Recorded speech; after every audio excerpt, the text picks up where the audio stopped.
Quisiera comenzar dejando claro que no soy ninguna experta en relaciones de pareja, no soy coach, en realidad estoy bastante lejos de serlo. Por lo tanto, aclarar que este episodio no es propiamente para dar consejos, ni tips para ligar, ni para sanar un corazón roto, ni para mejorar tu matrimonio. En este episodio, al igual que en todo mi podcast, me interesa compartir desde mi propia experiencia como mujer autista, cisgénero y heterosexual, mucho de lo que he experimentado no solo estando en una relación de pareja, sino en general, hablar sobre todo lo que ha conllevado mi forma de relacionarme con los hombres durante toda mi vida. Iniciando por todos los cuestionamientos que surgieron en mí desde muy pequeña, la escasa información con la que crecí en mi entorno familiar, la intensidad con la que desde que era niña experimenté mis emociones, la confusión sobre lo que significa estar en pareja, entre muchas otras cosas que a lo largo de este episodio me encargaré de mencionar. Y si bien no pretendo hacer de menos la experiencia de muchas personas neurotípicas, teniendo presente que todos, absolutamente todos, pasamos por experiencias difíciles en relación a este tema, porque por lo general nadie nos enseña cómo lidiar con ello, o al menos deben ser pocas las personas que crecieron con la suficiente información y claridad al respecto y viendo el ejemplo de una relación sana en sus padres.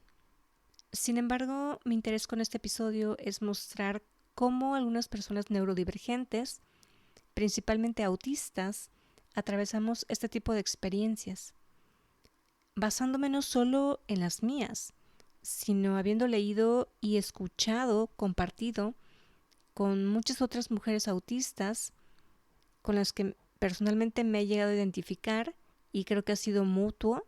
También a través de mi compartir mediante este podcast han sido muchas las que se han podido identificar con mis propias experiencias. Y por supuesto existe la posibilidad de que no solo mujeres autistas se lleguen a identificar con esto, sino de manera general, todas las mujeres.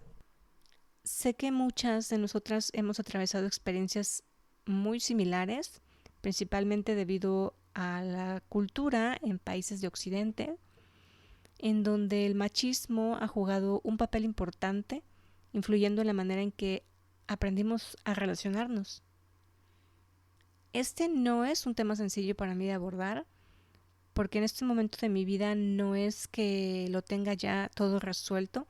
De hecho, estoy bastante lejos de ello, pero en respuesta a la sugerencia por parte de una persona que escuche mi podcast, y no solo eso, también como parte de mi proceso de autoconocimiento y autosanación, es por ello que me permito el día de hoy hablar sobre este tema.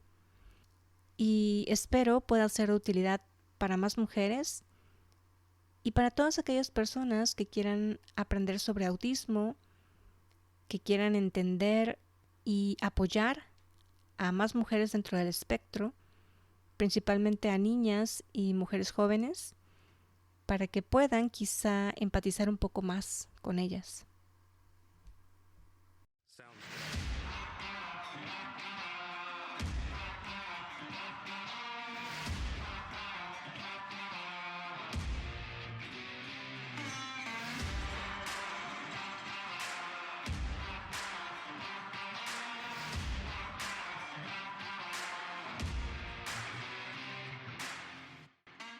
Libérate, un podcast creado desde el amor y la conciencia, con la firme intención de ayudarte a abrir tu mente y tu corazón, de impulsarte a cuestionarlo absolutamente todo. ¿Por qué piensas lo que piensas? ¿Por qué sientes lo que sientes? ¿Por qué dices lo que dices? ¿Y por qué actúas en base a todo ello, creyendo que tu verdad es la única verdad que existe? Soy Rubí Elena y en este espacio te compartiré qué es el autismo en primera persona, cómo piensa, cómo siente y cómo percibe el mundo una mente neurodivergente. Te compartiré parte de mi historia personal. ¿Cómo fue que a mis 38 años, tras una intensa búsqueda interior, me enteré que soy autista grado 1, o lo que antes se conocía como síndrome de Asperger? ¿Cómo ha sido mi proceso de autoconocimiento? ¿Cómo he cambiado la percepción que tenía de mí misma, aprendiendo a ver mi hipersensibilidad como un don? ¿Cuáles han sido las diferentes herramientas que me han ayudado a reconocer y aceptar lo que soy, a perdonar y sanar tantos errores a lo largo de mi vida, a entender que no podemos cambiar al mundo, pero sí podemos cambiar la manera en que lo percibimos? ¿Por qué considero que es extremadamente importante que aprendamos más acerca de la neurodiversidad y lo que es la verdadera inclusión, no solo como el simple acto de incluir, sino de aprender a convivir con nuestras diferencias? Libérate del miedo al que dirán, a ser rechazado o abandonado, del miedo a no ser suficiente. Aprende a reconocer tus emociones, a sentirlas y a transformarlas. Libérate de tus creencias, de tus patrones limitantes, del miedo a brillar y todo aquello que te impide ver lo que realmente eres. Y lo más importante, confía, déjate guiar por tu intuición, por tu corazón. Escucha el llamado de tu alma. Permítete ser lo que viniste a ser en esta vida.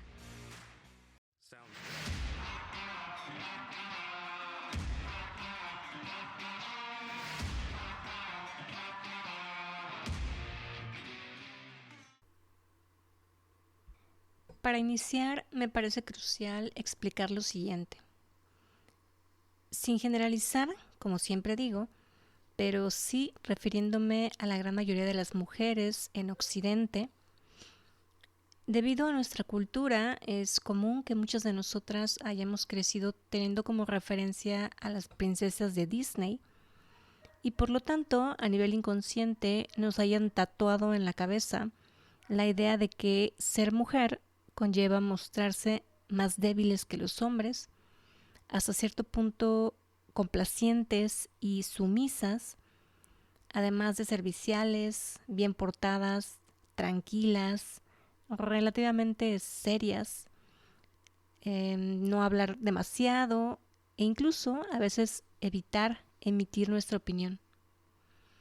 No hablar demasiado e incluso a veces evitar emitir nuestra opinión, siendo fieles a la frase tan trillada de calladita me veo más bonita. Y en caso de haber actos de rebeldía o hacer escándalo, automáticamente eso propiciaba que te ganaras etiquetas como histérica, bipolar, intensa, premenopáusica, etc. Peor aún, la idea de que tal cual princesa Disney había que esperar a que llegara el dichoso príncipe azul a rescatarnos, a liberarnos de todo ese caos y sufrimiento provenientes de múltiples restricciones y limitaciones, evitando que pudiéramos expresar nuestra naturaleza en su máximo esplendor. Y ni qué decir con respecto a la sexualidad. Juicios, restricciones, culpa, vergüenza. De todo esto hablo, por cierto, en el episodio número 46. Aunado a todo ello, el hecho de que muchas de nosotras hayamos nacido con una chispa en nuestro interior que nos generara la necesidad de hacer valer nuestra opinión y con un discernimiento tal que no nos permitiera estar en paz cuando detectábamos una injusticia o un comentario que no nos pareciera lo suficientemente válido o razonable, que fuera en sentido opuesto a nuestra lógica y que la figura con quien nos confrontáramos al respecto fuera principalmente nuestro padre, la figura masculina.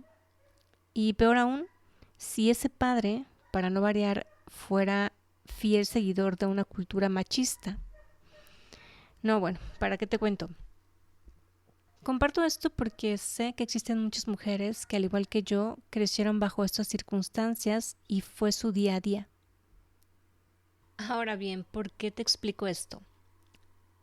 Según la psicología, se explica que básicamente, si cuando somos niños crecemos teniendo la percepción de invalidación, maltrato, conflicto y o confrontación, rechazo, abandono, injusticia, etc., por parte de nuestros cuidadores primarios. Y en este caso, como niñas, con respecto a la figura paterna, eso significa que a lo largo de nuestra vida, de manera inconsciente, vamos a buscar conectar con personas y principalmente con parejas o prospectos de pareja que se encarguen de mostrarnos de alguna manera todas esas heridas de la infancia y se reactiven en nosotras, con la intención de que las podamos hacer conscientes y las trabajemos. Sin embargo, durante los primeros años de nuestra edad adulta, esto resulta complicado de ver por nuestro bajo nivel de conciencia que aún no hemos podido desarrollar. Cabe mencionar que para algunos esta conciencia a veces tarda mucho más en llegar o nunca llega. Racionalmente se puede entender que hacemos esto los seres humanos porque a nivel inconsciente buscamos atraer a personas con estas mismas características que nos lastiman, porque a nuestra alma, a nuestra psique, le resulta familiar. Entonces, como mujeres, a lo largo de nuestra vida nos vamos topando con hombres que nos tratan de manera similar a como nos trataba nuestro padre. Y eso también aplica, por supuesto, para muchos hombres heterosexuales que van buscando desde el inconsciente a sus mamás en otras mujeres. Y en caso de las personas que no son heterosexuales, aplica lo mismo visto desde el punto de vista de quién ocupa el rol predominante en la pareja, ya sea de la energía masculina o la energía femenina en la relación. Así que de alguna manera a todos nos toca trabajar en estas cosas. Existe un libro llamado Las mujeres que aman demasiado de Robin Norwood, en donde se explica con ejemplos y testimonios, principalmente de mujeres, obvio, ese tipo de dinámicas en las relaciones de pareja.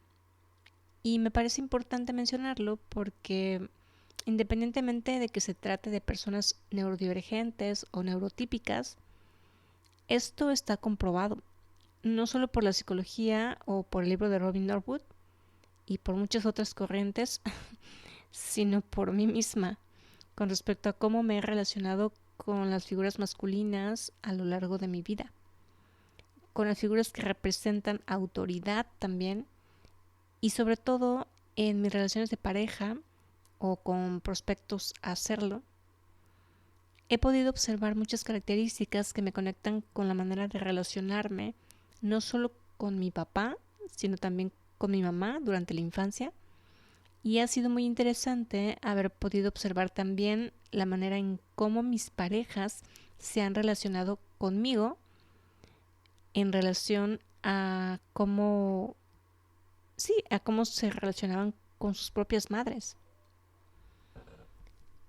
Una vez dicho esto, también me parece importante resaltar que el concepto de lo que para cada quien significa una relación de pareja está totalmente relacionado con el tipo de relación que observamos en nuestros padres durante nuestra infancia. La forma en que se trataban, cómo se comunicaban, cómo gestionaban sus propias emociones o por el contrario, si las introyectaban o si explotaban. Y en general su nivel de madurez e inteligencia emocional. Todas esas fueron señales que nos indicaron cómo teníamos que relacionarnos en un futuro en una relación de pareja, fuera repitiendo conductas o bien intentando evitarlas. Sin embargo, es bien curioso y bien confrontador cuando te das cuenta de que según tú estás evitando repetir la misma historia de tus padres, pero de repente notas que en determinada situación estás actuando igual o de forma muy similar a ellos y cometiendo los mismos errores. Resulta bastante frustrante tomar conciencia de ello, aunque de mucha utilidad para aprender a observarte, a conocerte mejor y a entender por qué lo haces y qué es aquello que lo provoca, qué te hace detonar. No lo digo desde la teoría, sino desde la práctica. Y desde esa conciencia es que me he interesado por aprender a relacionarme desde la metodología de la comunicación no violenta, porque es triste ver cómo la mayoría de las personas desde temprana edad aprendemos a comunicarnos con violencia en base a suposiciones, en base al sarcasmo y dando pie a que haya malas interpretaciones. Y si bien esto es dañino para todos, me atrevo a decir que para las personas autistas esto es un reto aún mayor, porque de por sí el entender las cosas desde la literalidad muchas veces nos causa malos entendidos, confusión y conflicto interno. Si le sumamos el mal hábito de hacer suposiciones, todo eso en conjunto, aunado a nuestra sensibilidad emocional, nos hace ir acumulando muchas heridas emocionales. Y desafortunadamente, esas fallas en la comunicación provocan que muchas relaciones terminen. Desde mi propia experiencia puedo decir que en casi todas mis relaciones este tema de la comunicación me ha generado muchos problemas, porque además no solo tiene que ver con la comunicación verbal, sino que también incluye la interpretación de los gestos de la persona. Y cuando el mensaje verbal no es lo suficientemente claro y directo, y los gestos son confusos, puede llegar a ser frustrante y desesperante no tener con claridad cuál es el mensaje que se está queriendo transmitir. Y al menos a mí, el proceso de querer analizar en exceso las palabras, las intenciones, los gestos, el mensaje de trasfondo, pues me llega a generar altos niveles de ansiedad. Y si no soy cuidadosa y me dejo enganchar con las emociones que surgen, llega a la mente rumiante y se desata un tren de pensamientos negativos y termino somatizando desde problemas digestivos, tensión muscular, dolores en el cuerpo, bruxismo, etc. Continuando con el tema, tengo que admitir que desde que era una niña siempre fui muy romántica y enamoradiza. Recuerdo que cuando estaba en cuarto o quinto de primaria, mi amor platónico era el actor Jean-Claude Van Damme. Calculo que él tuviera en ese entonces unos 30 y tantos años. Más tarde lo fue el actor juvenil Jonathan Brandis, cuando yo ya estaba en la preparatoria. Pero hablando de niños reales de mi edad, igual como a esa edad, a los 9 o 10 años, ya me sentía atraída por uno que otro. Y comenzaba a cuestionarme muchas cosas al respecto. Sin embargo, cuando me atreví a comentarle a mi mamá sobre ello y preguntarle si cuando ella iba a la primaria le gustaba algún niño, su respuesta fue bastante tajante, por así decirlo, diciéndome que no estaba en edad para andar pensando en esas cosas y que mejor prestara atención en mis estudios y me enfocara en sacar buenas calificaciones. Más tarde, creo que en primero de secundaria, quise hacer un segundo intento. Esta vez fue con mi papá y él se mostró muy evasivo y solo me sugirió que ese tipo de cosas las hablara con mi mamá. Sin embargo, dentro de mi cabeza recuerdo que hubo pensamientos de frustración y yo misma saqué la reflexión de que si mi mamá ya se había negado a tocar el tema, pues después de eso me quedó claro que no tenía mucha opción más que simplemente quedarme callada y guardarme todas mis dudas, inquietudes y cuestionamientos. Básicamente el mensaje que yo percibí fue: aquí no se habla de esto, casi que es pecado, y cállate y enfócate en lo más importante, que son los estudios.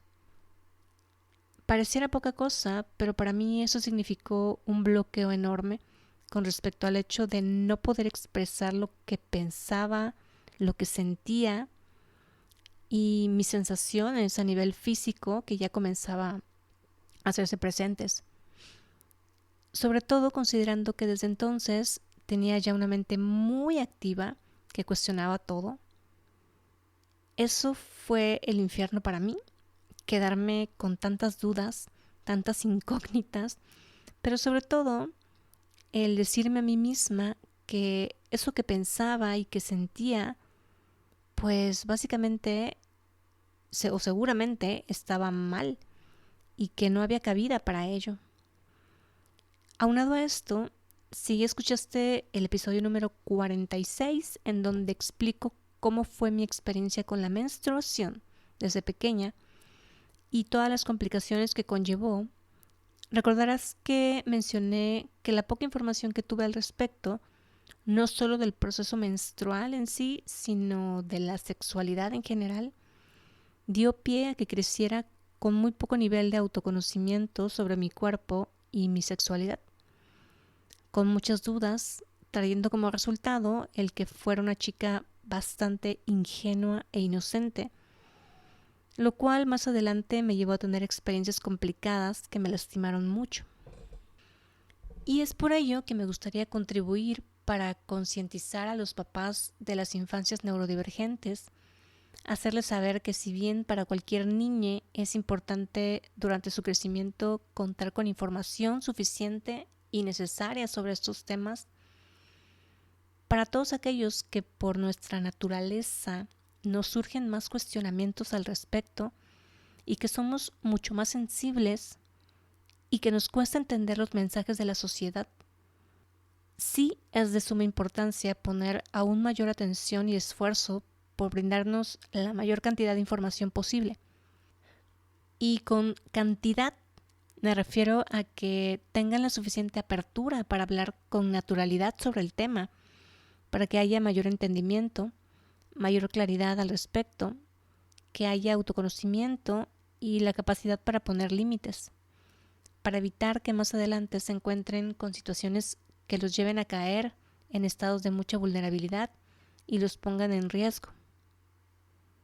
Algo muy curioso que pude observar en mí misma cuando estaba no solo en la adolescencia o pubertad, ya de mayor, fue que generalmente me sentía atraída por chicos que tenían una personalidad tímida, sensible y tierna, y que por lo general eran un poco más chicos de edad que yo. Los percibía como, creo que como inofensivos. El detalle era que justamente por eso esos chicos pues difícilmente se me acercaban. Creo que eran como un espejo para mí. Sentía que me veía reflejada en ellos, en esas cualidades. Sin embargo, por el contrario, los chicos que se me acercaban y que buscaban algo conmigo eran, por supuesto, chicos más atrevidos, más extrovertidos que yo, con mayor seguridad y confianza en sí mismos, y por lo mismo con mayor facilidad para endulzarme el oído y enamorarme. Y creo que aquí es importante mencionar el hecho de que muchas personas autistas hayamos sido extremadamente sensibles emocionalmente desde pequeños. Eso muy seguramente influyó para que creciéramos con un tipo de apego ansioso, porque a diferencia de otros niños, de nuestros propios hermanos incluso, necesitábamos de mayor contención y cercanía, y el hecho de que desafortunadamente muchos de nosotros no hayamos obtenido la atención suficiente o no hayamos sido contenidos y sostenidos por nuestros padres o cuidadores primarios de la manera en que realmente lo necesitábamos, sin echar culpas, por supuesto, porque esto ocurre también, pues muchas veces a nivel inconsciente, o los padres no detectan las verdaderas necesidades de los niños, y los niños, como no podemos hablar y no entendemos qué pasa, pues tampoco lo manifestamos. Pero bueno, eso marcó, al menos para mí, y sé que para muchos autistas sensibles, un tipo de apego con el que crecimos y que por desgracia, al no haber sido cubierta esa necesidad, crecimos buscando esa atención o ese amor en quienes fungían como nuestras parejas, llámese novios, amantes, amigos con derecho. Y hago la aclaración de que crecer con un apego ansioso de manera consciente, como ya lo dije, no es culpa de nadie, pero de manera inconsciente, pues sí se cometieron errores, los cuales muy seguramente ocurrieron pues desde la ignorancia, desde la falta de información y me atrevería a decir que también por falta de empatía o por falta de tiempo incluso, ¿no? O porque nuestros cuidadores también venían de una experiencia similar con respecto a sus propios padres y como dicen por ahí, no puedes dar algo que tú no tienes o algo que a ti tampoco te dieron.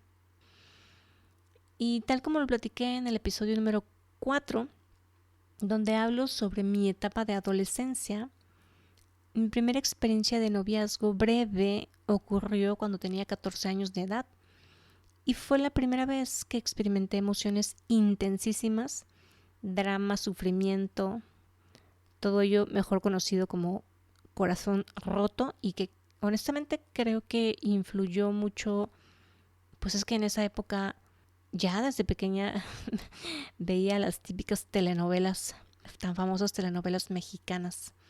Lo peor de todo fue que desde el principio, desde esa edad, nunca hablé de esas cosas con absolutamente nadie.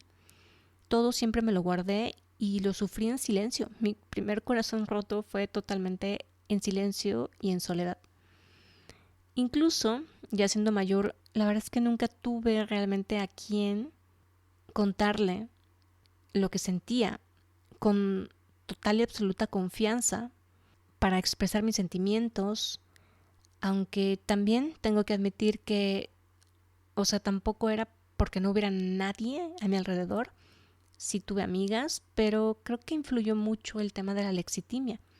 El hecho de que ni yo misma sabía cómo expresar lo que sentía, explicarlo con palabras. Me sentía básicamente como una analfabeta emocional y eso me frustraba muchísimo. Sin embargo, no quiere decir que no lo sintiera con mucha intensidad, incluso en el cuerpo. Y a nivel mental sé que seguramente me afectaba también.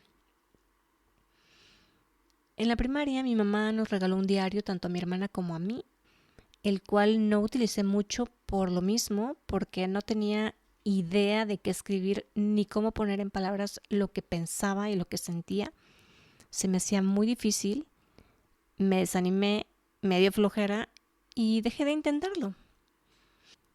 Cuando entré a la preparatoria, al principio recuerdo que veía a mis amigas tener novio y observaba cómo aparentemente, digo aparentemente porque tampoco lo sé, pero para mí era como verlas que fluían con sus novios como con mucha facilidad. Y me surgían muchos cuestionamientos, principalmente con respecto a cómo le hacían para comunicarse con ellos, cómo le hacían para expresar lo que sentían. Por muy infantil que fuera a esa edad, o sea, yo ni siquiera me sentía capaz de hacerlo. No sabía cómo hacerlo. Simplemente me percibía como muy torpe. Todo era como muy confuso para mí. En serio tenía muchos cuestionamientos en mi interior que no me permitía compartir con nadie. Más adelante, estando aún en la preparatoria, hubo un chico con el cual recuerdo que tras haber aceptado ser su novia, me cuestioné si realmente yo le gustaba o si solo se me había acercado porque justamente no hacía mucho había terminado con su anterior novia. Y en mi cabeza rondaba la idea de que quizá solo buscaba darle celos.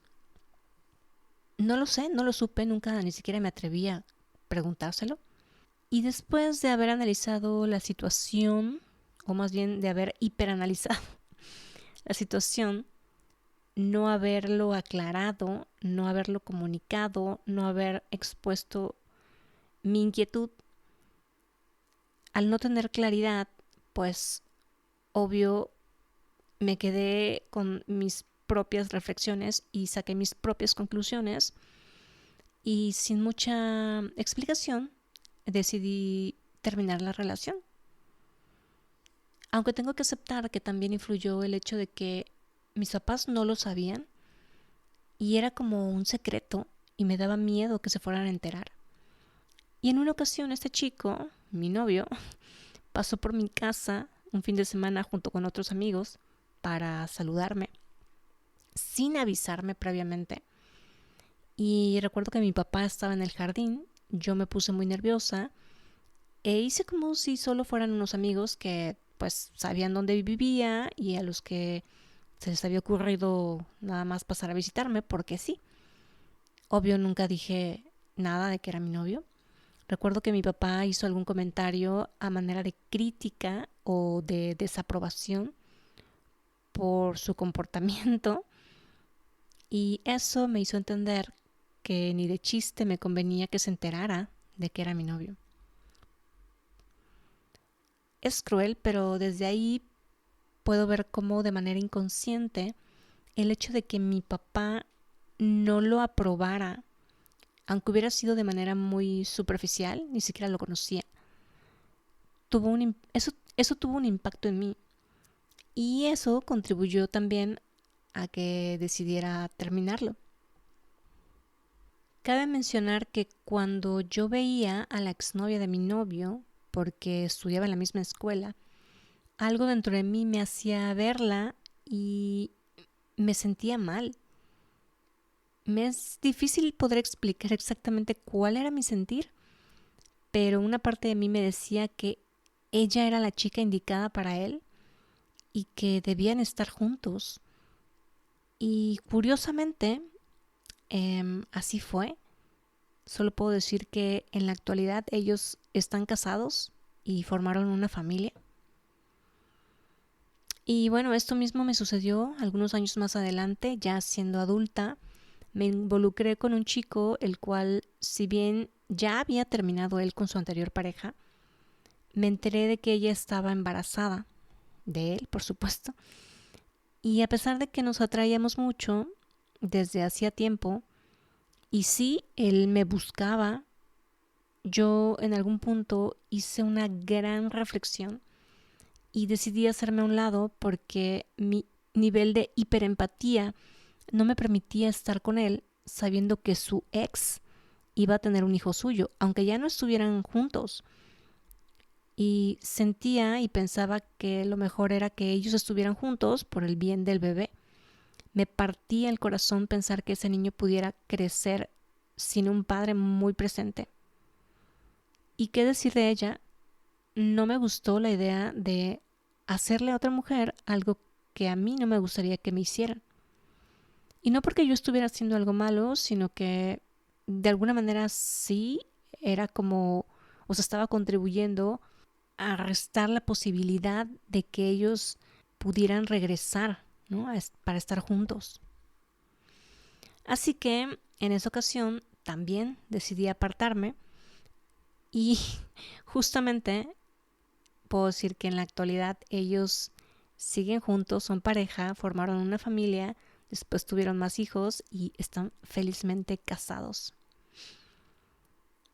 Ante estas situaciones me he llegado a cuestionar alguna vez si he sido realmente una tonta por no haberme permitido experimentar más a profundidad esas relaciones y darme el lugar que aparentemente me correspondía. ¿O qué tan correcto fue haberme puesto en el lugar de ellas e incluso haberme comparado hasta cierto punto y en ese momento haber elegido, por así decirlo, su felicidad en vez de la mía? No sé si en realidad más bien fue que mi autoestima no era tan buena en ese momento y quizá yo creía que ellas, pues eso, merecían más, estar con estos chicos y ser felices. No lo sé, me lo sigo preguntando, pero definitivamente al verlos juntos y ver que tienen una familia pues bien unida, bonita, hijos, están presentes, pues también me hace sentir bien. Me hace sentir que hice lo correcto. Y quizá muchos en mi posición pudieran decir que tonta, ¿no? Alguna vez yo también lo pensé, pero ahora entiendo que muchas de mis cualidades como persona neurodivergente, principalmente como autista, porque esto es muy propio creo del autismo, pues me lleva a experimentar esta excesiva sensibilidad, emocionalidad, sobreanálisis, hiperempatía, que todo eso en conjunto, si lo agarras y lo metes en una cajita, pues se entiende, creo, esa forma de actuar total y absolutamente. Durante mi época de universitaria no fue nada fácil el tener que relacionarme con los chicos en plan de ligue, porque todo esto, bueno, ya lo platiqué en el episodio número 5, donde hice mención que para poder socializar en esa etapa tuve que hacer uso, al igual que muchos, de las bebidas alcohólicas para tomar mayor valentía, para no estar tan nerviosa, ansiosa, para relajarme y fluir. Desafortunadamente, durante toda esa etapa me relacioné en su mayoría con chicos que no buscaban algo formal y los pocos que quizás sí lo querían, curiosamente no me resultaban atractivos, se me hacían un poco aburridos o simplemente no me gustaban físicamente. Como era de esperarse, no había una buena comunicación, eran relaciones abiertas, es decir, sin compromiso. Eso admito que por mi naturaleza sensible también me afectó muchísimo. Tenía una necesidad de apego grandísima y por supuesto me generaba mucha ansiedad. Ya comenté en los primeros episodios de este podcast que desde muy pequeña mi manera inconsciente de autorregularme era bailando y de alguna manera durante la universidad también me las arreglé para que así fuera. Bailaba mucho en las discotecas. Eso, además de ser bebedora social, me fue de utilidad para tener cierto equilibrio, entre comillas, que al menos me permitiera fluir entre mi rendimiento en la universidad a nivel académico, las prácticas profesionales que hacía debido a mi carrera, que era turismo, y las relaciones sociales y familiares. Sufrí de varios corazones rotos, me desvaloricé, me comparé, vaya, hubo de todo en mis relaciones, por mi sensibilidad, por mi autoestima, por mi dificultad para comunicarme, por mi literalidad para interpretar las cosas y también para mal interpretarlas, mejor dicho, porque el no haber entendido en muchas ocasiones las intenciones de los chicos, eso me llevó a ser presa fácil para meterme en relaciones desde la ingenuidad y la extrema inocencia. Podría decir que mi primera relación seria fue como a los 26, 27 años y duró aproximadamente 3 años. Mis creencias con respecto a lo que hasta entonces entendía que conllevaba una relación de pareja era tener un alto compromiso con una persona, lo cual yo interpretaba como tener que quedarme a aguantar situaciones que no me hacían sentir bien, situaciones que conllevaran incluso abuso emocional, quizá de manera sutil, pero que hoy tengo muy claro que lo eran, situaciones que activaban mis heridas de rechazo y abandono, lo cual me afectaba muchísimo dado el tipo de apego con el que crecí. Y por supuesto, ellos disparaban mis niveles de ansiedad hasta el cielo. Y al igual que muchas mujeres, aprendí a quedarme callada. No siempre, pero generalmente sí. Así era. O al menos no me permitía expresar lo que con intensidad sentía, pero porque además ni siquiera sabía cómo hacerlo. Y tengo que admitir que el miedo al abandono, a quedarme sola, hacía que me mantuviera ahí. Aunque curiosamente la mayor parte de mi vida la he vivido sola, sin pareja. Pero quizá por lo mismo, cuando tuve pareja, sentía que se me venía el mundo encima de solo pensar que me fueran a dejar. Es muy interesante cómo funcionamos los seres humanos a un nivel inconsciente.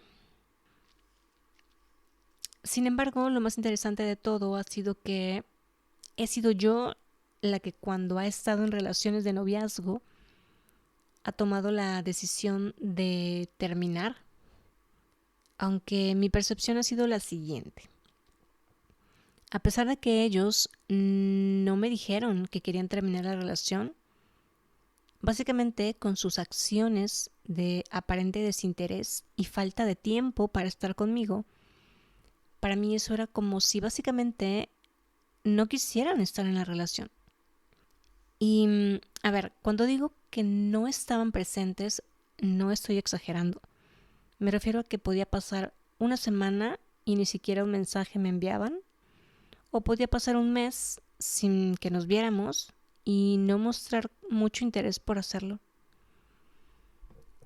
Antes no tenía una referencia tan cercana como para analizar y determinar si eso estaba bien en una relación. Pero al menos en mi cabeza tenía claro que, según yo, si estás en una relación de pareja como tal, una relación seria, algo formal, quizá, no sé, un día o dos, cuando mucho, puedes no saber nada de tu pareja ni estar en comunicación, pero que pase una semana o dos, o que los fines de semana ni siquiera una llamada o videollamada de al menos 10 minutos tengan, que simplemente te manden una foto como dándote a entender que el cuate está ocupado con cosas del trabajo, pero sin decirte nada, simplemente como, ay, te envió la foto y interpreta el silencio, ¿no? O no sé, que de repente, porque esto también me pasó, te enteres que durante todo el fin de semana que tu novio no te llamó, no te buscó, pero te enteras a través de las redes sociales que sí se fue a una fiesta o lo invitaron a una boda, qué sé yo. A eso me refiero. Esas cosas me pasaron. Pasando a otro tema, algo que personalmente me ha causado mucho conflicto interno y enojo hacia mí misma ha sido que a la hora de querer entablar una conversación con mis parejas para hablar sobre cómo me siento, es mi excesiva sensibilidad emocional. Obviamente entiéndase que eso ocurre cuando las cosas no andan bien. Me pasaba que se me bloqueaba la garganta y me costaba hablar sin tener que llorar. Aún me sigue ocurriendo, pero ya mucho menos. Al menos ya no me bloqueo.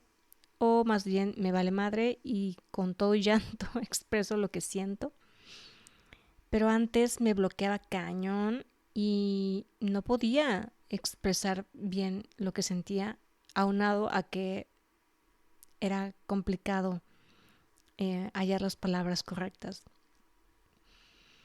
Algo que platiqué ya con anterioridad en este podcast, en el episodio número 18, es acerca del hiperfoco o intereses profundos, que si bien este rasgo siempre ha estado presente en mí y es lo que por lo general me ha llevado a mostrarme en ocasiones demasiado emocionada o exaltada y con sobreexcitabilidad motriz, viéndose reflejado en que hablo mucho y muy rápido, y tras haber recibido comentarios haciéndome ver que a veces hablo demasiado y eso quizá a algunas personas les haya molestado o causado curiosidad.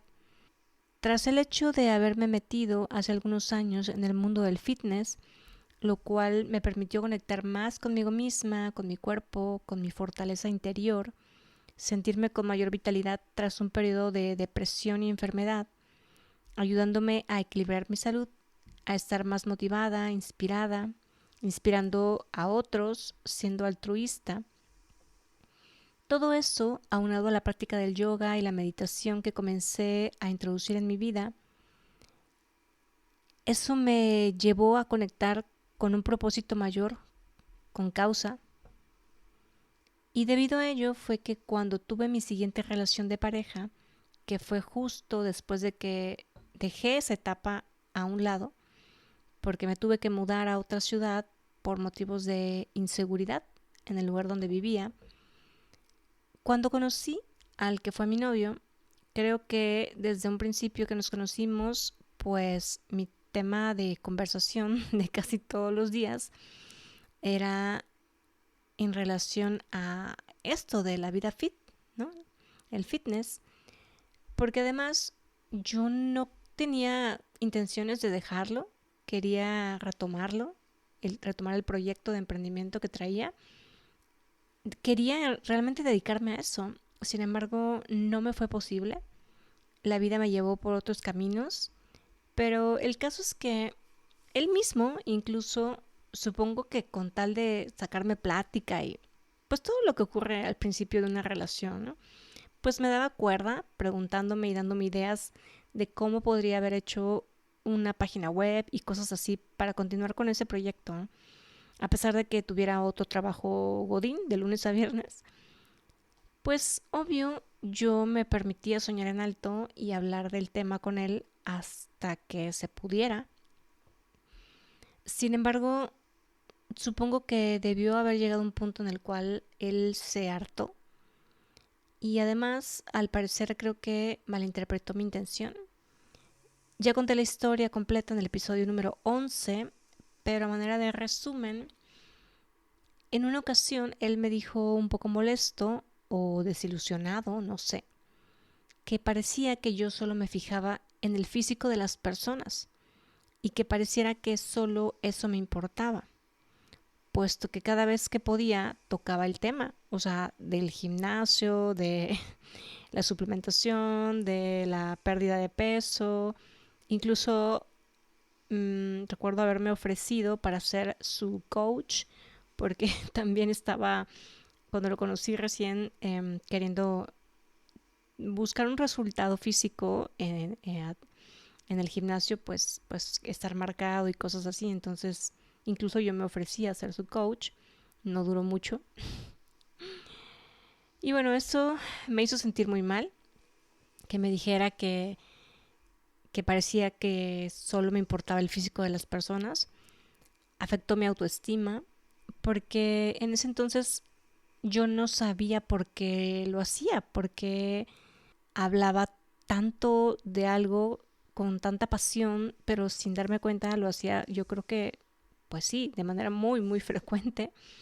Desconocía en ese entonces que se trataba de un rasgo neurodivergente y que no era algo que yo hiciera a propósito, de manera consciente, y pues digamos que me acribillé con pensamientos negativos y permití dar más crédito a lo que él me decía, cuestionándome si realmente era cierto, ¿no? Que solo me importaba el físico de las personas.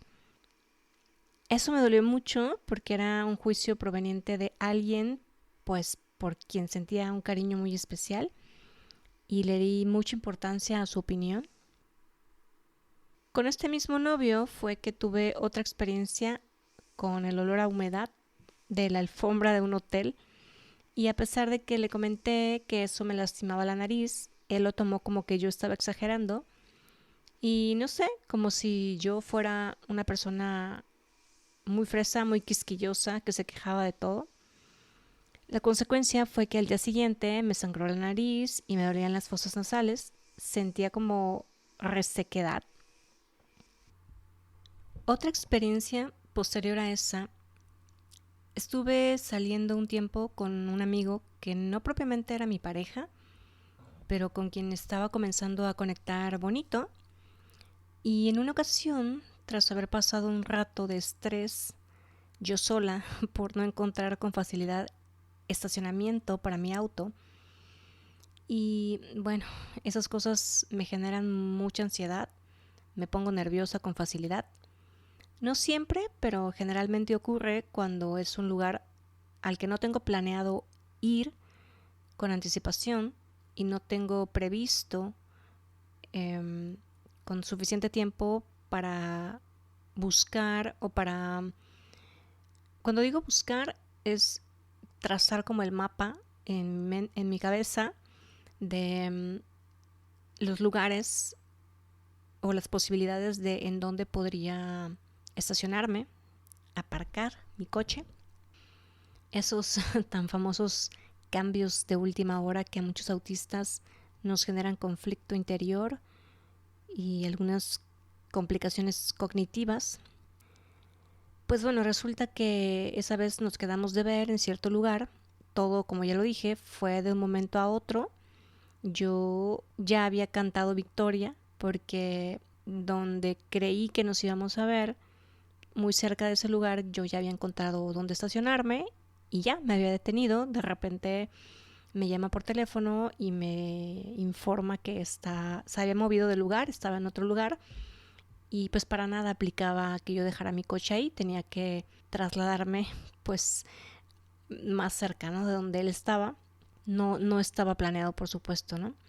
Y después de haberme estresado cañón y finalmente, tras haber encontrado un lugar donde estacionar, cuando me bajé del auto sentí la gran necesidad de abrazarlo y le pedí que por favor me abrazara, que me diera un abrazo un poco pues apretado, como para sentirme contenida y de esta manera poder regular mi sistema nervioso que estaba un poco alterado. Recuerdo que él me miró como con cara de, o sea, como diciendo, ay, qué exagerada eres, ¿no? Como diciendo, ya relájate, ya encontraste estacionamiento, ya te estacionaste, ya ves, o sea, si pudiste, no pasó a más, ya, ¿no? Como take it easy. Y, o sea, en conclusión, no me dio un abrazo, me negó el abrazo, ¿no? Sutilmente, si tú quieres, pero no me abrazó. Y, ¿sabes? Me sentí como cuando a un niño, varón, tras haberse caído y raspado la rodilla, surgen en él ganas de llorar, pero de repente llega su papá, así como muy al estilo machista, y le dice una frase como aguántese como los machos, o algo así como los niños no lloran. Pues más o menos así me sentí en ese momento. Y no me quedó de otra más que aguantarme y intentar contarme la historia en mi cabeza de que ciertamente pues no era una niñita y como mujer adulta pues tenía que poder con eso, tenía que hacer como si estuviera fluyendo bien, como si nada pasara, nada, ¿no?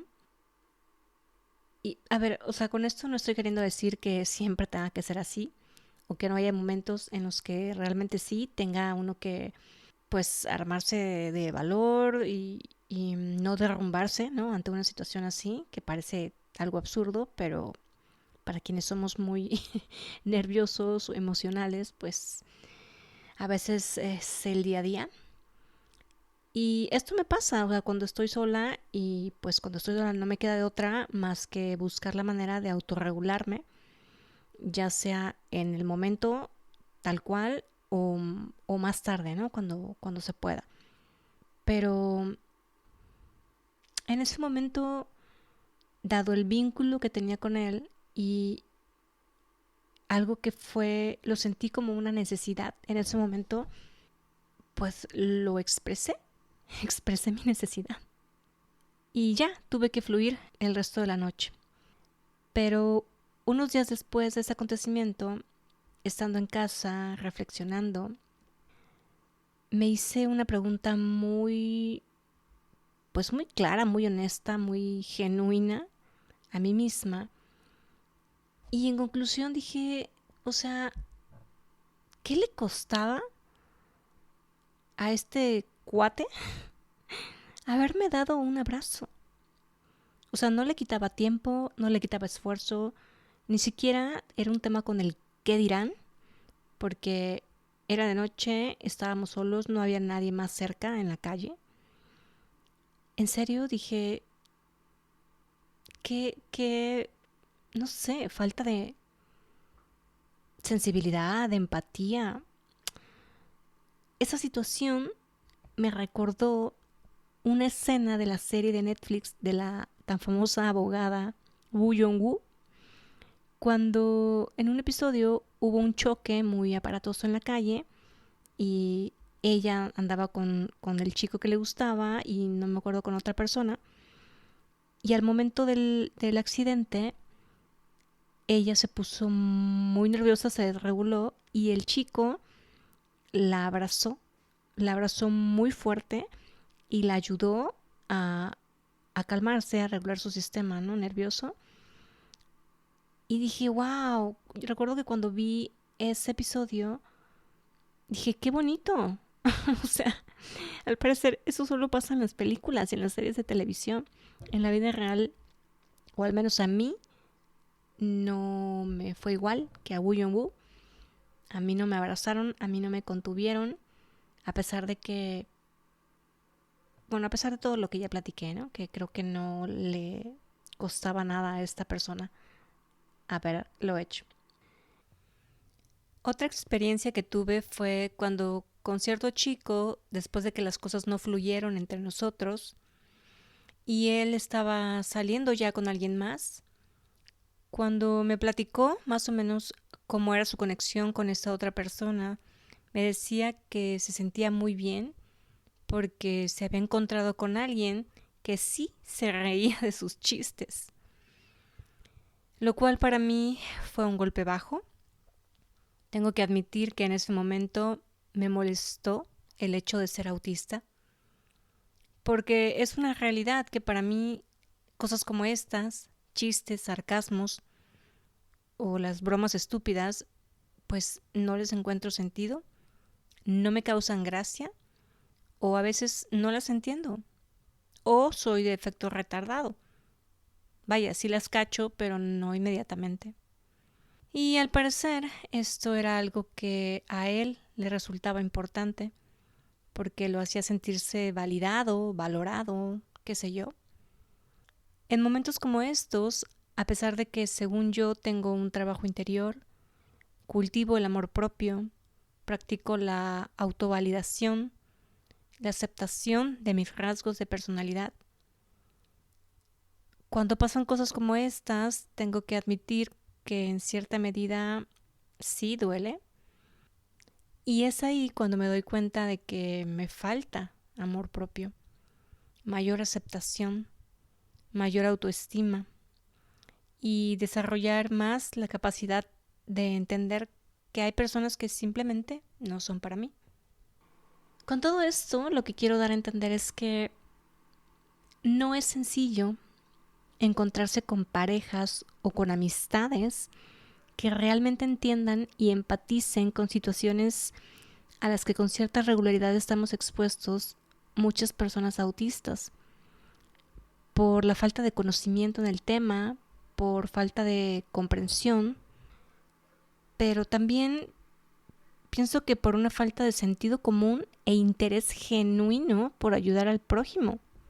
Cosas que para algunas personas puedan ser una bobada, para quienes somos muy sensibles o muy nerviosos o en verdad nos estresamos con facilidad o nuestras funciones ejecutivas a veces no podemos manejarlas al 100, se requiere de un poquito de empatía.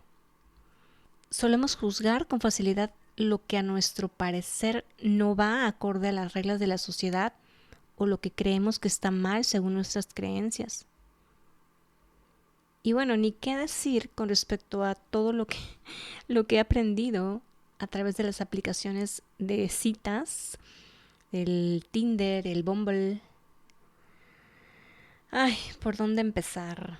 Bueno, creo que es importante mencionar que en todos estos años, las veces que he estado en esas aplicaciones, realmente solo he llegado a conocer a una persona. O sea, hablando de conocerla de manera presencial. Y podría decir que, en resumen, la cosa no prosperó. Se quedó en amistad, si así podría llamársele. Tengo que admitir que sí soy súper intensa cuando se trata de conectar profundo. He tenido que aprender a reprimir mi necesidad de compartir tanto o entender que al menos no puedo hacerlo no al inicio de una conversación, de una amistad, porque además eso ha sucedido y ha sido bastante desgastante cuando intento compartirme abiertamente, genuinamente, en múltiples ocasiones del otro lado, es decir, la otra persona, al parecer no tiene las intenciones de compartir de manera similar. Y todo eso concluye en que al final dejan de escribir y hacen el típico ghosting, chafa, inmaduro e hiriente, y no está padre. No hay la suficiente responsabilidad afectiva como para hacerle saber a la otra persona pues que simplemente no conecta, o si tú quieres decir hasta incluso una mentira de que ya está saliendo con alguien más, o que no resuena, ¿no? Como con esa amistad. No sé, hay múltiples maneras. También me ha pasado, he estado del otro lado, en que he tenido que despedirme de algunos chicos porque simplemente no resuena, pero bueno, no es como de primeras a primeras. Siempre sí intento entablar una conversación, conocer a la persona y permitir que también sea obvio para él, ¿no? Cuando realmente la cosa pues no está fluyendo. Pero bueno, esa es para mí la responsabilidad afectiva, cosa que de allá para acá no ha sido tal. Otra cosa que me caracteriza es que suelo ser muy observadora desde el principio. Me fijo en muchos detalles. Hablando de estas aplicaciones, desde el hecho de leer el perfil de la persona, los detalles de sus fotos, la historia detrás de cada una de ellas, intento darme una ligera idea de cómo es la persona en base a lo que describe también en su perfil y a las fotos que elige poner en la aplicación. Pero es cagado darme cuenta de que la gran mayoría de los hombres no se fijan más que en la primera foto. Y si les parece simpática o posible candidata a llevarte a la cama, pues desde ahí te dan el like. O quizá se toman el tiempo de ver las otras fotos, o quizá de leer tu perfil, pero así como muy de forma express. Recuerdo que las primeras veces me pasaban cosas como esto que voy a platicar ahora, que me detonaban mi disforia sensible al rechazo y me desregulaban cañón en cuestión de segundos. Y había que pasar por todo un proceso para superarlo, para cambiar la historia que me contaba en la cabeza, para darle la señal al cuerpo de estar en un espacio seguro y de no darle tanta importancia al asunto. Total que ni conocía al tipo. Resulta que en una ocasión hice match con un güey. Ah, bueno, por cierto, si no sabes lo que es la disforia sensible al rechazo, te sugiero ir a escuchar el episodio número 49 para que lo tengas claro. Bueno, pues el caso es que hice el match con este fulano del Bumble y en su perfil había notado que era arquitecto y además fotógrafo profesional, además de que adjuntó su cuenta de Instagram. Pues se entiende obviamente que con la finalidad de que pues uno pudiera accesar y ver lo que había ahí, ¿no? Lo hice, obviamente, sí soy de las que investiga bien, y vi que tenía puras fotos de modelos femeninas en lencería. Fotos muy profesionales, sí, se veían profesionales por supuesto, pero por ejemplo en cuartos de hotel de lujo o en escenarios o paisajes así como exóticos, ¿no? Y cosas así. Y bueno, pues yo llegué a dudar de si este cuate estaba realmente buscando pareja, algo serio, pues, o si lo que quería era más bien encontrar clientes para hacer sesiones fotográficas, yo qué sé. Y tal cual, al momento de hacer el match, lo saludé y le hice la pregunta directa, pues para salir de dudas, ¿no? Primero que nada, y para no perder mi tiempo ni hacerle a él perder el suyo. Fui directa Y el güey se molestó y me respondió algo así como, voy a hacer caso omiso a tu pregunta. Y junto a eso me dijo algo así como, mejor interpreta mi silencio. Obviamente mi pregunta fue esa, ¿no? De si estaba buscando pareja o si estaba buscando clientes para sesiones fotográficas, ¿no? Bueno, pues obviamente con eso me dio a entender que el fulano se había ofendido por yo haberle preguntado básicamente si lo que estaba buscando era mujeres para fotografiar o no sé si para algo más. Y por otro lado, o sea, pues con su respuesta me dejó en las mismas o peor, porque que te digan, interpreta mi silencio. No, bueno, o sea, no sé si esto es muy de las mentes neurodivergentes o si a todos les pasa igual, pero al menos a mí, desde mi experiencia, cuando la gente no es directa y deja como la puerta abierta a que yo eche a volar mi imaginación, pues el resultado es un desmadre, porque me suelo perder entre tantos cuestionamientos y tantas ideas y tantas suposiciones, mías, por supuesto, ¿no?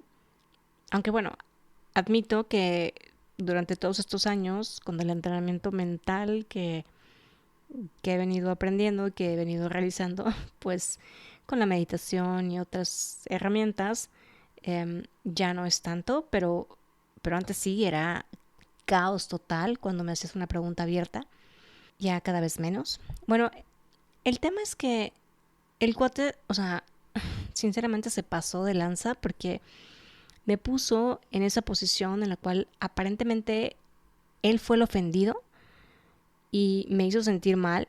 Me hizo entender pues que mi comentario estaba totalmente fuera de lugar y después de un par de cosas que ya no recuerdo, el fulano simplemente de un momento a otro pues eliminó la conversación, canceló el match y yo me quedé pues como tonta, en shock por lo que había pasado en tan solo pues unos minutos que duró la conversación.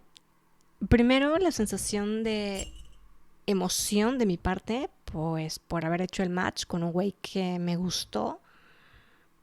Me gustó, estaba guapo, la verdad. Pero después pasó la fase de culpa por supuestamente haberlo ofendido con mi pregunta tan directa. Que, o sea, yo no le vi nada de malo, pero simplemente fue eso, o sea, como queriendo aclarar cuál era su intención pues en esa aplicación, ¿no? Y después pasó la fase de confusión con esto de interpreta mi silencio y al final pues se fue sin despedirse, muy grosero, sin gota de responsabilidad afectiva, ¿verdad? Y en mí se activó en un 2x3 la herida de rechazo y abandono, la disforia sensible al rechazo. Y en ese momento inmediatamente puedo decir que sentí cómo mi sistema nervioso comenzó a colapsar, comenzó a temblar todo mi cuerpo y dicha sensación se sintió muy intensa, muy intenso, porque es como si tu cuerpo estuviera haciendo algo que simplemente no puedes controlar, simplemente se desreguló. Esa es una de las consecuencias, de las tantas consecuencias a nivel físico provocado por la disforia sensible al rechazo, que por supuesto proviene de las señales que se mandan entre no sé qué parte exactamente del cerebro y la amígdala. Y bueno, ¿qué puedo decir con respecto al ghosting? También está a la orden del día en las aplicaciones estas. Hay una gran falta, como ya lo dije, una falta de responsabilidad afectiva. A pesar de que muchos dicen ser muy espirituales y que traen mucho trabajo interior, mis polainas, me ha tocado de todo. Como el fulano que también en una ocasión supuestamente se decía ser maestro de yoga y que hacía retiros y que había hecho no sé cuántos procesos con psicodélicos. Y recuerdo en un principio me dijo que no tenía ni siquiera problemas para viajar, para ir a conocerme porque estaba en otra ciudad. Me mandaba audios de buenos días, me compartía sobre su familia. Y así estuvimos como semana y media. Y de repente, un día, simplemente dejó de escribir. Yo no le escribí y dejé pasar una semana. Entré a la aplicación nuevamente y me encontré con su foto, con que ya había puesto de hecho fotos nuevas. Había cambiado su descripción también, o sea, se entendía tal cual que pues seguía buscando conectar con alguien más. Y lo peor de todo fue que en su descripción escribió algo así como: soy conocido por tener un coeficiente intelectual superior a los 130. Y cuando yo leí eso dije, no puede ser. Admito que esa vez fui yo la que canceló el match, aunque como ya estábamos platicando en WhatsApp, pero pues bueno, era obvio que el tipo ya no tenía pensado escribirme y creo que después de haber leído eso del coeficiente intelectual, pues definitivamente no me afectó tanto porque agradecí que se hubiera borrado de mi camino. Sin embargo, sí se sintió gacho que otra vez haber tenido como la experiencia de conectar con alguien y que simple y sencillamente hiciera ghosting. Se fuera sin decir adiós, sin dar las gracias. También me ha tocado algunas experiencias en las que, muy a propósito, yo me he abierto a compartir que soy neurodivergente, que grabo un podcast sobre autismo, pero parece ser que hay mucha gente ignorante en el tema que no entienden ese mensaje de primeras a primeras y después de haber hecho el match, supongo que les surge de repente la curiosidad y no sé, buscan en Google la palabra neurodivergente y ya una vez lo hice. No hay un buen augurio y pues de repente ya dejan de escribir. En otra ocasión me tocó platicar con un güey que era doctor y que supuestamente, ya entrados en la conversación, me comentó que en su momento él quería estudiar psicología y que porque el tema del autismo le llamaba la atención. Entonces yo le dije que tenía un podcast y que en él explico desde mi experiencia qué es el autismo, etcétera, etcétera. Y en algún momento el fulano, recuerdo que me hizo un comentario diciendo algo así como que el autismo, según la psicología, estaba catalogado como un trastorno mental y como un déficit en la comunicación. Y, o sea, desde que me dijo eso, sentí como que se me prendió el fuego por dentro y dije, a ver, o sea, no sé si o eres tonto o te estás pasando de la raya. Porque no sé si estás entendiendo que te dije que yo soy autista y me sales con estas cosas de déficits, de trastorno mental, etcétera. Y a pesar de que fui bastante directa, como que en algún momento se contradijo y me alegó que no, que él no había dicho eso, que yo lo interpreté mal. Y primero le di el beneficio de la duda, pero después volví a leer todo lo que me había escrito y dije, no, o sea, por mucho que mi literalidad a veces me juegue chueco, yo leí lo que me había escrito y no había manera de corregirlo. El caso es que, pues obviamente por ambas partes esa conversación terminó, dejamos que se enfriara y ya, murió la cosa.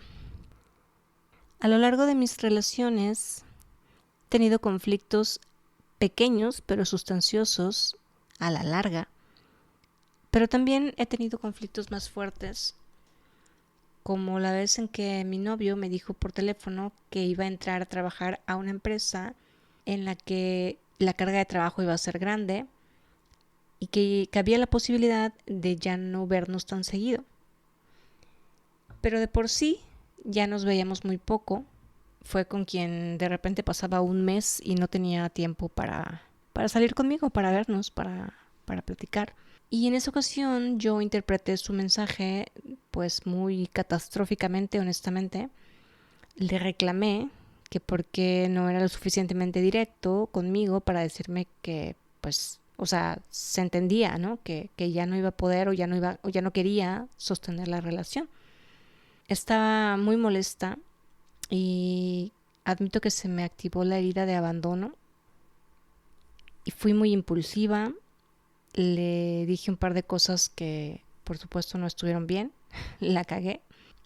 Obviamente él se ofendió y me hizo la ley del hielo durante poco más de 2 meses, lo cual hoy sé que a eso se le conoce también como un tipo de abuso emocional. Me arrepiento hoy de haber permitido que eso sucediera y no haberlo mandado a volar cuando me pidió regresar. Y bueno, a partir de esa situación somaticé una rinitis alérgica y muchos otros síntomas, y esto a la larga desencadenó más cosas en mi salud y se vio comprometida al grado de que ya no pude más y tuve que dejarlo todo. Terminar mi relación de pareja, renunciar a mi trabajo, regresarme a casa de mis padres, enferma, tuve que operarme de los cornetes nasales, en fin. Con respecto a la parte sensorial, no voy a entrar en muchos detalles, pero también, si no suele haber la suficiente empatía, comprensión y respeto, sea en una relación de pareja o en cualquier otra, pueden haber muchos retos, sobre todo cuando vives muy de cerca con la persona. Los olores, los ruidos, las texturas, todo lo que tiene que ver con la parte visual también, en fin. Otros retos con respecto a lo cognitivo, a las funciones ejecutivas, como por ejemplo el orden de las cosas, las rutinas, los planes. En general, si de por sí en cualquier tipo de relación es muy importante que haya una buena comunicación, creo que cuando se trata de la convivencia con personas neurodivergentes, las cosas simplemente no pueden fluir desde lo sano si no hay una comunicación clara y transparente con respecto a las necesidades de cada quien y procurando ser lo más directos posible, porque si se da cabida a las suposiciones puede haber mucho caos. Y hablando brevemente de las experiencias sexuales, es aún más importante la comunicación, sobre todo por aspectos sensoriales. Creo que ahí aplica igual para todos. No voy a decir que las personas neurodivergentes tenemos más necesidades, pero entiéndase todo lo que vengo comentando para pues darse cuenta de que sí o sí debe haber una buena comunicación. Hay que tomar en cuenta que algunas personas neurodivergentes, autistas con TDAH y con altas capacidades intelectuales, podemos llegar a ser muy impulsivas en nuestro actuar. No todo el tiempo, porque va a depender mucho de las creencias también y de los bloqueos a nivel mental que cada uno tenga, el autojuicio, el miedo, etcétera. Pero sí hay tendencia a ser impulsivos y esto nos puede llevar a caer en la promiscuidad en algunas etapas, sobre todo cuando hay mucha ansiedad de por medio. En general, las relaciones de pareja o el esfuerzo por lograr tener una puede resultar en un desgaste mental fuerte y agotar al sistema nervioso, porque constantemente estamos pensando qué decir, cómo comportarnos, si lo que decimos y hacemos consideramos que es lo correcto o no, si podemos incomodar, si podemos ser rechazados, cuestionarnos muchas cosas. Y por eso puede llegar a ser desgastante y agotador. Personalmente, al menos hasta este momento, me declaro una persona monógama, no porque no me sienta con la libertad de elegir otra manera de relacionarme, pero sí totalmente porque si cuando estoy con uno apenas puedo con todos los retos que se me presentan, a nivel cognitivo, a nivel emocional y a nivel sensorial. Sinceramente, no creo que pudiera sostener relacionarme con más personas sin tener que involucrarme tan profundamente. Simplemente creo que no podría. Soy una persona que busca conectar a un nivel muy profundo y con una sola persona a veces es complicado. Ahora imagina si en la ecuación entran más personas. Me gustaría saber cómo llevan sus relaciones otras personas neurodivergentes, tanto quienes tienen parejas neurotípicas como quienes ambos son personas neurodivergentes. He escuchado de manera muy superficial algunas historias, pero ojalá pueda tener la oportunidad para conectar con más personas neurodivergentes para tocar este tema, para aprender entre todos. Si alguien siente la necesidad de aportar con respecto a esto, agradecería que lo hiciera dejando algún comentario en Spotify, YouTube, Instagram o Facebook. Me encantaría leerlos. Como ya lo dije al principio, no soy para nada consejera, ni vengo aquí a dar tips, ni a resolverle la vida a nadie. Yo misma no la tengo resuelta y es por ello que no me había atrevido a tocar este tema en el podcast. Nuevamente agradezco mucho a todas las personas que me escuchan, que les interesa no solo enterarse de mi vida como Ruby Elena, sino que se permitan que a través de mis historias, de mis relatos, de mis experiencias, eso les sea de utilidad para aprender, para entender e incluso para comparar a otras personas dentro del espectro. Cada persona autista, cada persona neurodivergente es única y nada de lo que yo diga en este podcast puede ser tomado como una generalidad. No es mi intención decir que todos los autistas pensamos, sentimos, actuamos de la misma manera. Hay muchas mujeres autistas que tienen relaciones de pareja, matrimonios, familias muy estables, con buena comunicación, con buen trato, con empatía, con respeto. Y ya vemos quienes hemos tenido muchos retos para poder incluso sostener una relación de pareja duradera. Así que, dadas las circunstancias, por favor, no pretendo que lo que comparto en este episodio sea tomado como una generalidad. Gracias por escucharme. Soy Ruby Elena y hasta un próximo episodio. Chao.